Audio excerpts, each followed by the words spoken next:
In the wake of the ubiquitous coverage of a coward woman-beating professional football player, there's a woman by the name of Shaneen Allen being ignored. A single-parent mother of two, Shaneen Allen decided to get a license to carry a gun in her state of Pennsylvania after being robbed twice last year.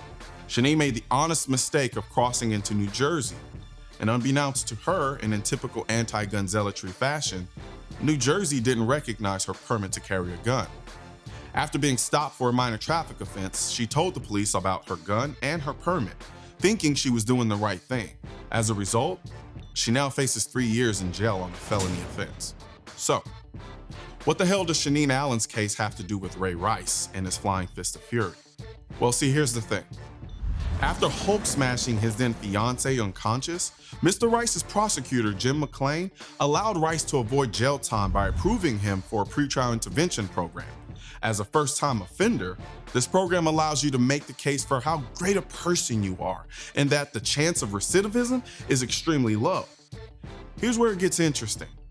Jim McClain, the prosecutor in Rice's case, is the same prosecutor on Shaneen Allen's case. Allen also applied for the same pretrial intervention program as Ray Rice.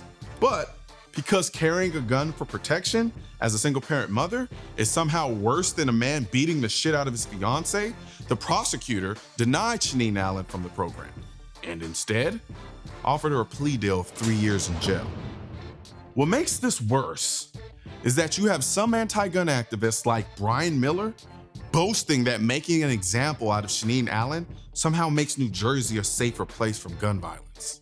What kind of perverted political dogma could possibly justify throwing a single-parent mother of two in jail for an honest mistake that hurt no one, but then turn around and let a man who beat his fiancée so bad he couldn't lift her limp body out of an elevator back out on the street? This is disgusting.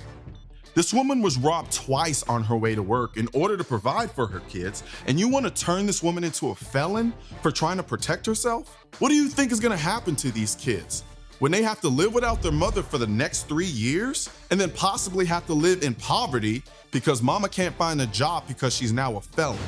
Thank you, New Jersey, Jim McClain, and all anti-gunners around the world for perpetuating the very cycle that contributes to the violence in this country.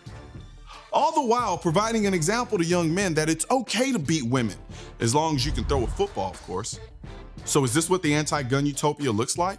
A bunch of confusing, inarticulate gun laws turning more good people into criminals than actually catching criminals? Ironically, a real criminal would have lied to the cop about having a gun or said nothing and then moseyed on into New Jersey and no one would be none the wiser. You people are a bunch of hypocrites.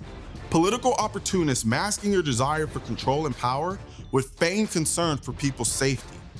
Then you have these sophomore anti-gun groups like Moms Demand Action, too busy worried about open carriers in Kroger and Target when the very person you all claim you're trying to protect, a mother of 2 kids, is faced with 3 years in jail for trying to protect herself, but isn't afforded the same second chance that some knuckle-dragging hothead who tiger uppercuts his fiancée into a momentary coma is given. Welcome to Anti-Gun Utopia.